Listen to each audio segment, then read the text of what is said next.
It's official, ladies and gentlemen. Marvel's Avengers is officially dead. This live service that's been struggling since launch. At launch, you can see that the meta score and the user score agreed in the sentiment that this was just not a good game. As a live service, it just didn't do a competent job.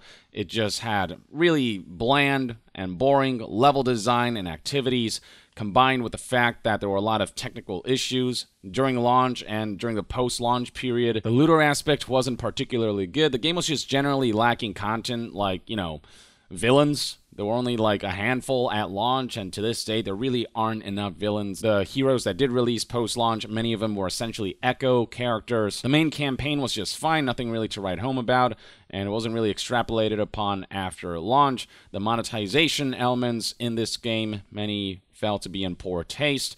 The only thing you could really praise about this game was that the combat was above average, but the systems surrounding that combat and the activities, objectives, game design, and gameplay loop surrounding that combat just couldn't hold their own, and the combat itself just wasn't enough to carry the entire game, which is why you saw scores like these, which is why you saw the player base plummeting very quickly from an all-time peak of 28,145 concurrent players, with the peak average being 7,463, all the way down to the mid and then eventually to the low hundreds. The game never really recovered from that. And so it should be hardly surprising that the game is meeting an unceremonious end. Frankly, I'm shocked that the game lasted this long, but at long last, the developers are realizing that it's futile to attempt to revive this game in its current stage, and with how the post-launch content updates have been going. And so on January 20th, 2023, just a few hours ago as of the recording of this video, Marvel's Avengers official Twitter page posted an important announcement about the future of Marvel's Avengers. Now, for one last bit of poetry, this link initially was broken, and so you saw plenty of people tweet, "Of course the link is broken,"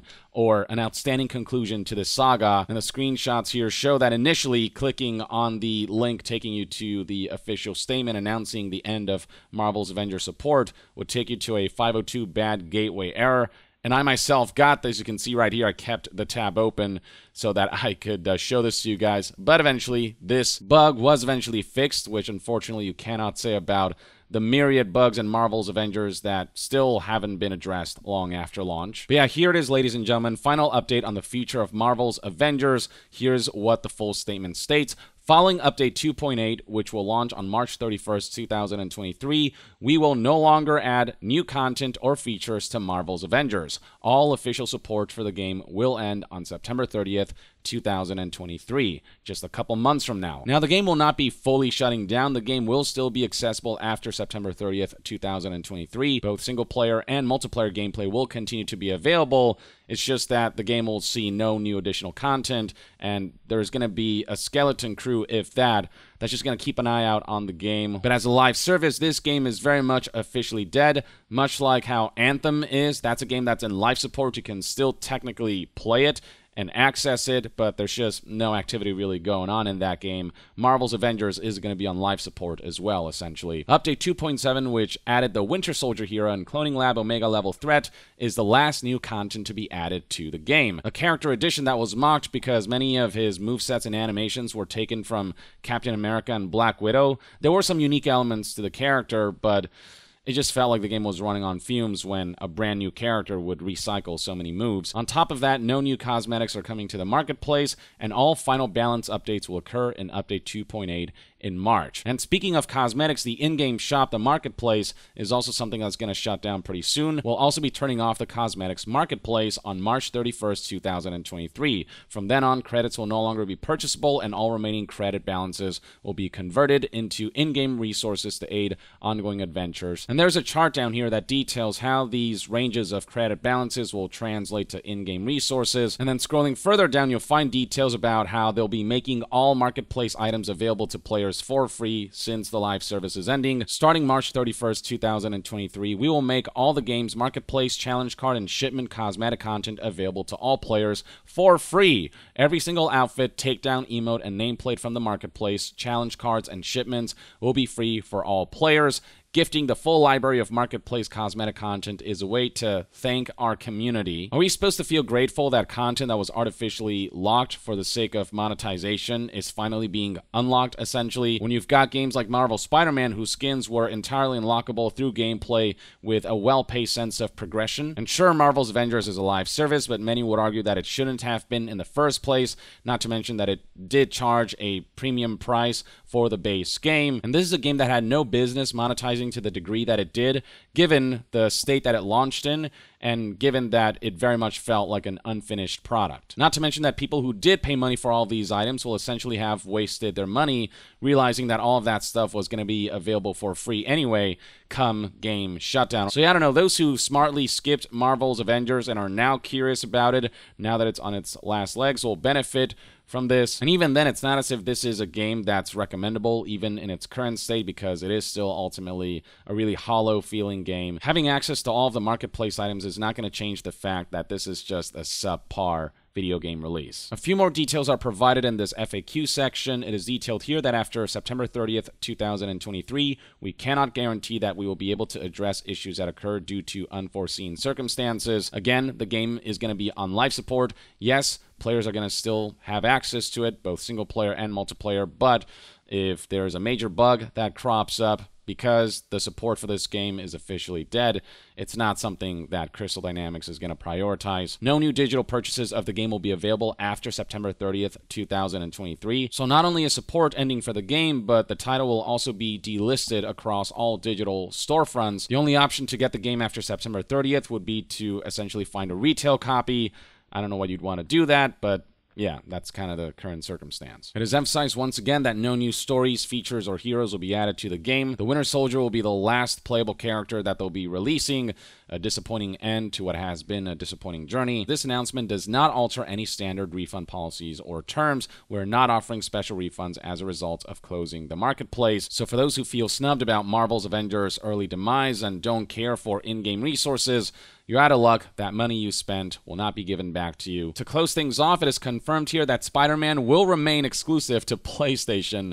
And then finally, the shipment system will be deactivated. So those are the official details that have been shared about Marvel's Avengers End as a live service, but additional context can be found via the following article from news outlet CIPHER, which reported on the imminent shutdown of Marvel's Avengers before it happened. This article came out a few hours before the official announcement that Marvel's Avengers would be shutting down, so it's safe to say that the sources that this news outlet contacted for this article can be trusted. So here's what this article details. Sources say that the announcement of Marvel's Avengers End is imminent. No additional content, characters, missions, etc. will be released, which is exactly how things turned out. Avengers exit strategy includes an upheaval of in-game systems, time-gating, microtransactions, etc. We now know that all marketplace items are being given away and the marketplace itself is being shut down. Plans to end support for Marvel's Avengers did initially stretch to the back half of 2023, so this was supposed to happen later in the year, but plans were quickened by the recent controversy regarding the departure of lead developer Brian Wagner. People had unearthed a bunch of racist tweets that Brian Wagner made in the past, so he was forced to apologize for it. Crystal Dynamics came out saying that it's incredibly disappointing to see language and views from employees that don't align with our studio values. We apologize to our community and coworkers who are rightfully upset by the content. Brian will no longer be a studio spokesperson or communicating about studio projects. Not only that, CIPHER sources confirmed that Wagner was indeed let go and that he will not be replaced on the increasingly small team of developers still working on Avengers. So the game's fate had already been sealed. It's just that its death came a little sooner, a couple months sooner, because of this whole situation with Wagner that made Crystal Dynamics decide to let him go, to fire him from the company. As the lead developer of Marvel's Avengers, he played a pretty key role. Without him, all of this kind of falls apart, and at this stage, it was just not worth bringing in a replacement to continue supporting this game. As for where Marvel's Avengers developers are going after this, the remaining talent are expected to be moved full-time to Crystal Dynamics' new Tomb Raider title. Now, this article reported that the announcement that Marvel's Avengers is ceasing development could come as early as next week, but the announcement ended up coming a lot sooner. I imagine that the publishing of this article prompted Crystal Dynamics to go, what's the point of waiting? People know at this point this article is dead on. Might as well just make the announcement now instead of waiting and letting rumors fester. This article was also dead on about the fact that the game will remain available for sale digitally until at least September, and that efforts are being made to keep the game playable for existing owners as long as possible. All of this turned out to be true. And then there are details here about the final scheduled update, which will resolve a long-standing complaint that heroes like Captain America and Hulk feel sluggish compared to other playable characters. Finally, there are details about in-development content and additions that will no longer see release. Things like Patrol Mode, a free-roaming mode that would see players accept boss bounties to challenge the title's antagonists and unique encounters, among other small objectives. There was this join-in-progress functionality that was in the work that would allow players to drop in and out of fire teams without interrupting gameplay. Ultron was supposed to be a major villain that they were set to introduce. He was once the narrative's primary antagonist before that changed. He was also in the cards for future content. Several characters were in the pipeline like She-Hulk and Captain Marvel, as well as Jane Foster, Shuri, and Ironheart, among many others. But obviously plans for all of those things were cut short by the fact that there was just no hope for this game at this stage. Honestly, I think it's better for the developers to kill it now instead of wasting manpower and resources on something that clearly was on its last legs and clearly really had no chance of a rebound. And then at the very end of the article here is apparently something that current and former developers relayed to Expedia. They provided feedback about why Marvel's Avengers turned out the way it did. They praised their coworkers and consistently described a fountain of potential kneecapped by inept studio management and Marvel Games bureaucracy. I'll emphasize again that ground floor developers are just doing what they're told. It's the executives, the creative heads, the decision makers who ultimately steer the ship, and with Marvel's Avengers, the ship was steered into an iceberg. Especially with the foundationally misguided decision to turn Marvel's Avengers into a live freaking service rather than a campaign-driven experience. It's just the lost potential of a proper Avengers game. Like, it still hurts to think about what this game could have been had corporate bullshit not funneled it into a live service type of game and had the project just been handled and managed better with a better vision. But alas, we'll never find out, and who knows how long it'll be before another studio makes an attempt at creating a proper Avengers game. It just sucks that things turned out the way it did. So long, Marvel's Avengers. May future developers who may one day tackle the Avengers IP never repeat the same mistake. Or at least that's one man's take. Let me know in the comments below what your thoughts and opinions are on the life and death of Marvel's Avengers. And to be further updated on all things gaming news, reviews, and discussions, stay tuned right here on Young Yeah. I'll see you guys next time. Young out.